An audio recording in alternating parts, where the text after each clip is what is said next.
Hello everyone, welcome back. Now I am discussing the topics cloud computing characteristics, advantages and disadvantages in trends in computing subject.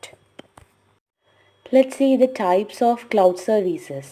Regardless of the kind of service, cloud computing services provide users with a series of functions including email, storage, backup, data retrieval, creating and testing apps, analyzing data, audio and video streaming, delivery software on demand. So ഒരു cloud സർവീസസിൽ included ആവുന്ന കാര്യങ്ങൾ നമ്മളെ പൊതുവേ ഉള്ളൊരു സംശയമാണ് എന്തൊക്കെയാണ് ഈ cloud service provide ചെയ്യുന്ന എന്തൊക്കെ കാര്യങ്ങളാണ്. അപ്പം ഇമെയിലിംഗ് ഫെസിലിറ്റി ഉണ്ട്, ഡേറ്റ സ്റ്റോറേജ് ചെയ്യാം, ബാക്കപ്പ് ചെയ്യാം, ഡേറ്റ ആവശ്യമുള്ളപ്പോൾ റിട്രീവ് ചെയ്യാം, ആപ്സ് ക്രിയേറ്റ് ചെയ്യുകയും ടെസ്റ്റ് ചെയ്യുകയും ചെയ്യാം, ഡേറ്റ അനലൈസിങ് നടത്താം, ഓഡിയോ വീഡിയോ സ്ട്രീമിംഗ് നടത്താം, സോഫ്റ്റ്വെയർ ഡിമാൻഡിനനുസരിച്ച് ഡെലിവർ ചെയ്യാൻ സാധിക്കും. ഇതെല്ലാം cloud സർവീസസിൽ പെടുന്നതാണ്. Characteristics of cloud computing. First one is agility. The cloud works in a distributed computing environment. It shares resources among users and works very fast. So cloud computing ക്യാരക്ടേഴ്സിൽ എടുത്ത് പറയേണ്ട ഒന്നാണ് അജൈലാണ്. That means യൂസേഴ്സിൻ്റെ ഇടയിൽ റിസോഴ്സസിനെ share ചെയ്യാനും അല്ലെങ്കിൽ അതിൻ്റെ ഒരു movement എന്ന് പറയുന്നത് വളരെ ഫാസ്റ്റ് ആയിരിക്കും, എന്തൊരു കാര്യം ആയിക്കൊള്ളട്ടെ. അപ്പോൾ ഒരു ഡിസ്ട്രിബ്യൂട്ടഡ് കമ്പ്യൂട്ടിംഗ് എൻവയറമെൻറ്റിലാണ് ക്ലൗഡ് വർക്ക് ചെയ്യുന്നത്. അതുപോലെ തന്നെ ഹൈലി അവൈലബിൾ ആയിരിക്കും, റിലയബിൾ ആയിരിക്കും. അവൈലബിലിറ്റിയും റിലയബിലിറ്റിയും ഇതിന് കൂടുതലാണ്. That means the availability of servers is high and more reliable because the chance of infrastructure failure are minimum. അപ്പം ഇത് ക്ലൗഡിലായതുകൊണ്ട് തന്നെ ഇൻഫ്രാസ്ട്രക്ചറിന് എന്തെങ്കിലും ഫെയിലിയർ ഉണ്ടാകുക എന്നുള്ളൊരു ചാൻസ് വളരെ കുറവാണ്. High scalability, okay, on demand provisioning of resources on a large scale without having engineers for peak lords.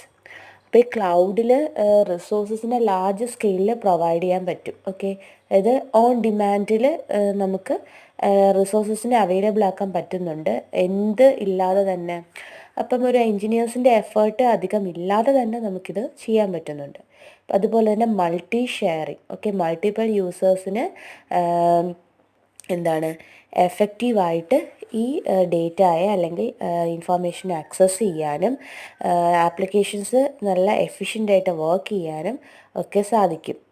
With low cost അധികം ഇല്ലാതെ തന്നെ ഈ കോമൺ ഇൻഫ്രാസ്ട്രക്ചറൊക്കെ നമുക്ക് ഈ ക്ലൗഡിലൂടെ പ്രൊവൈഡ് ചെയ്യാൻ പറ്റും. മൾട്ടിപ്പിൾ യൂസേഴ്സിന് ഇതൊക്കെ ആക്സസ് ചെയ്യാനും വർക്ക് ചെയ്യാനും സാധിക്കും. Next characteristic is device and location independence. ഇതിൻ്റെ ഏറ്റവും വലിയ അട്രാക്റ്റീവ്നെസ് ഇത് തന്നെയാണ്. അതായത് ഡിവൈസ് ഇൻഡിപെൻഡൻ്റ് ആണ്, ലൊക്കേഷൻ ഇൻഡിപെൻഡൻ്റ് ആണ്. ഏത് ഡിവൈസ് ആയിക്കൊള്ളട്ടെ, ഏത് പ്ലേസ് ആയിക്കൊള്ളട്ടെ, യൂസറിന് യഥാസമയം ഒരു വെബ് ബ്രൗസർ ഉണ്ട്, നെറ്റ് കണക്ഷൻ ഉണ്ട് എന്നുണ്ടെങ്കിൽ ഈസി ആയിട്ട് നമുക്ക് ആക്സസ് ചെയ്യാൻ പറ്റും ഡേറ്റയെ. ഓക്കെ, അതിന് ഡിവൈസോ ലൊക്കേഷനോ ഒരു പ്രശ്നമല്ല. Cloud computing enables the user to access system using a web browser regardless of their location or what device they use, example PC, mobile phone, etc. As infrastructure is off-site and accessed via the internet, users can connect from anywhere. Okay, ഇനി അതായത് നമുക്ക് ഏതൊരു പ്ലേസിലായാലും net facility ഉണ്ടെന്നുണ്ടെങ്കിൽ നമുക്ക് കൃത്യമായിട്ട് ഇതിനെ access ചെയ്യാൻ സാധിക്കും. ഓക്കെ, മറ്റൊന്ന് മെയിൻ്റനൻസ് ആണ്. മെയിൻ്റനൻസ് എന്ന് പറയുമ്പോഴത്തേക്കും നമ്മളൊരു സിസ്റ്റത്തിൽ, കമ്പ്യൂട്ടർ സിസ്റ്റത്തിൽ, പി സിയിലോ അല്ലെങ്കിൽ സിസ്റ്റത്തിലോ ഇതൊന്നും ഇൻസ്റ്റാൾ ചെയ്യപ്പെടുന്നില്ല, അല്ലെങ്കിൽ അതിൻ്റെ ഇൻഫ്രാസ്ട്രക്ചേഴ്സ് ഒന്നും ഇല്ലാത്തത് കൊണ്ട് തന്നെ നമുക്ക് മെയിൻ്റനൻസ് എന്ന് പറഞ്ഞൊരു പ്രശ്നം വരുന്നില്ല. ഓക്കെ, അപ്പം നമുക്ക് ഏതൊരു സ്ഥലത്തും ഇതിന് ആക്സസ് ചെയ്യാവുന്നത് കൊണ്ട് തന്നെ ഒരു പ്രോബ്ലം വന്നാൽ നമുക്ക് ഇന്ന സ്ഥലം എന്നില്ലാത്തത് കൊണ്ട് തന്നെ മെയിൻ്റനൻസ് എന്നൊരു കാര്യം വരുന്നില്ല. അതുകൊണ്ട് തന്നെ കോസ്റ്റ് വളരെ കുറവുമായിരിക്കും. Next one is low cost. ഞാൻ ഓൾറെഡി പറഞ്ഞു ഒരു പ്രത്യേകം ഇൻഫ്രാസ്ട്രക്ചർ, ഇപ്പോൾ ഒരു IT കമ്പനിയൊക്കെ എടുക്കുകയാണെങ്കിൽ അവർക്ക് ഇൻഫ്രാസ്ട്രക്ചർ ഫെസിലിറ്റി പ്രൊവൈഡ് ചെയ്യാൻ തന്നെ നല്ല ഒരു എമൗണ്ട് ആവും. അപ്പം ഈ ഒരു കോസ്റ്റ് നമുക്ക് ക്ലൗഡ് കമ്പ്യൂട്ടിങ്ങിൽ ഒഴിവാക്കാൻ പറ്റും. ഓക്കെ, അതുപോലെ തന്നെ services in the pay per use mode. Okay, that means application program interfaces are provided to the user, so they can access services on the cloud by using the API, application programming interfaces വഴി service access ചെയ്യാൻ പറ്റും ക്ലൗഡിലൂടെ. അപ്പം and pay the charges per the usage of services. ഇങ്ങനെയൊക്കെയുള്ള സിറ്റുവേഷൻസിൽ സർവീസിനനുസരിച്ച്, അതായത് service use ചെയ്യുന്നതിനനുസരിച്ച് charges പേ ചെയ്താൽ മതിയാവും. So ഇതും cloud കമ്പ്യൂട്ടിങ്ങിൻ്റെ മറ്റൊരു പ്രത്യേകതയാണ്. Advantages of cloud computing. Backup and restore data once the data is stored in the cloud. It is easier to get back up and restore the data using the cloud.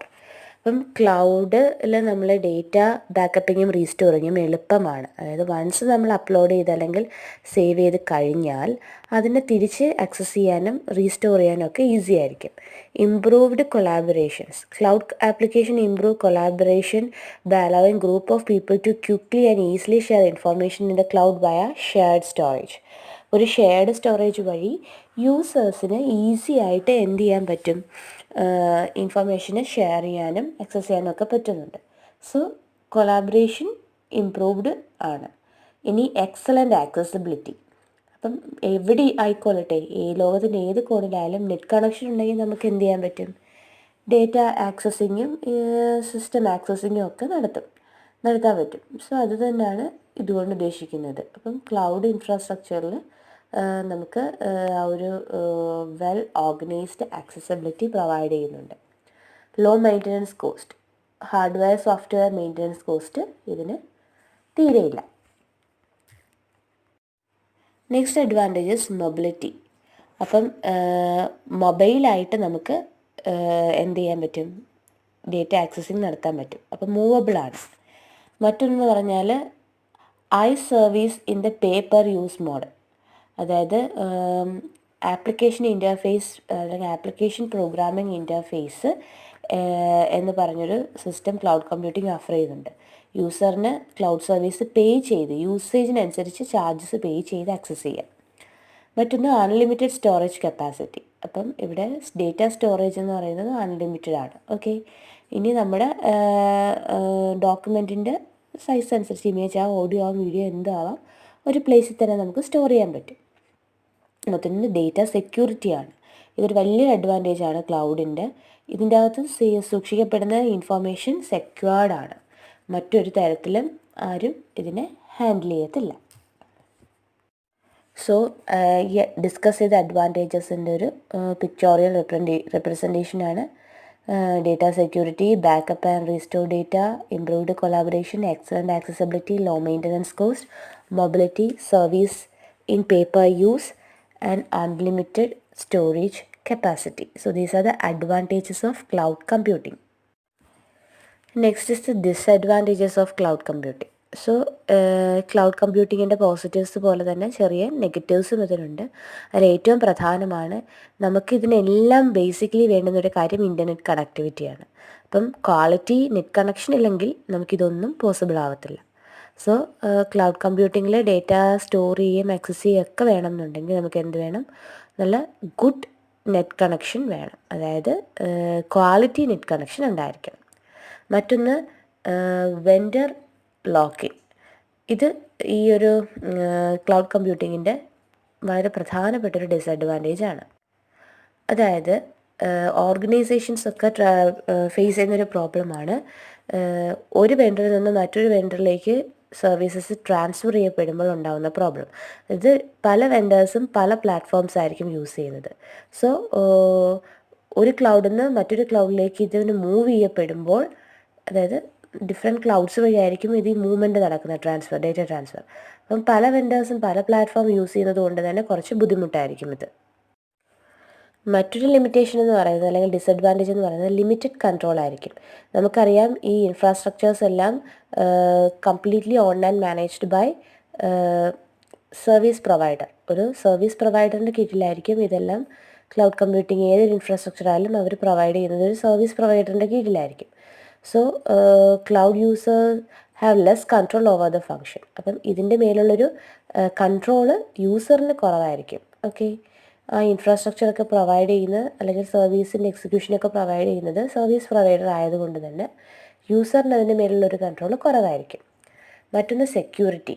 Although cloud service provider implement the best security standards to store important information, but before adopting cloud technology, you should be aware that you will be sending all your organization's sensitive information to a third party. ഇത് ഏറ്റവും പ്രധാനപ്പെട്ട ഒരു കാര്യമാണ്. എത്ര secured ആണ് എന്ന് നമ്മൾ പറഞ്ഞാലും നമ്മൾ ചിന്തിക്കണം, നമ്മുടെ ഏറ്റവും സെൻസിറ്റീവായ ഇൻഫർമേഷൻ ഒരു തേർഡ് പാർട്ടിയിലേക്കാണ് ഇത് അയക്കുന്നത്. അതുവഴിയേ ഇത് സൂക്ഷിക്കപ്പെടാനും അല്ലെങ്കിൽ എത്താനും ഒക്കെ സാധിക്കത്തുള്ളൂ. So while sending the data on the cloud, there may be a chance that your organization information is hacked by hackers. The hackers കൂടി വരുന്നൊരു കാലഘട്ടത്തിലാണ് നമ്മൾ നിൽക്കുന്നത്. അതുകൊണ്ട് തന്നെ ഈ ഇൻഫർമേഷൻ ഹാക്ക് ചെയ്യപ്പെടാമെന്നൊരു ധാരണയിൽ വേണം നമ്മൾ ഈ ഡേറ്റ എല്ലാം കൈമാറാൻ. സോ ഇന്നത്തെ ഈ ലെക്ചറിൽ നമ്മൾ ഡിസ്കസ് ചെയ്തത് ക്ലൗഡ് കമ്പ്യൂട്ടിങ്ങിൻ്റെ ക്യാരക്ടറിസ്റ്റിക്സും അഡ്വാൻറ്റേജസും ഡിസഡ്വാൻറ്റേജസും പ്രൊവൈഡ് ചെയ്യുന്ന സർവീസുമൊക്കെ ഒക്കെയാണ്. So I hope that all of you understand this session. Assignment question: what are the different types of cloud services provided by cloud computing? What are the characteristics of cloud computing? And what are the advantages and disadvantages of cloud computing? Thank you.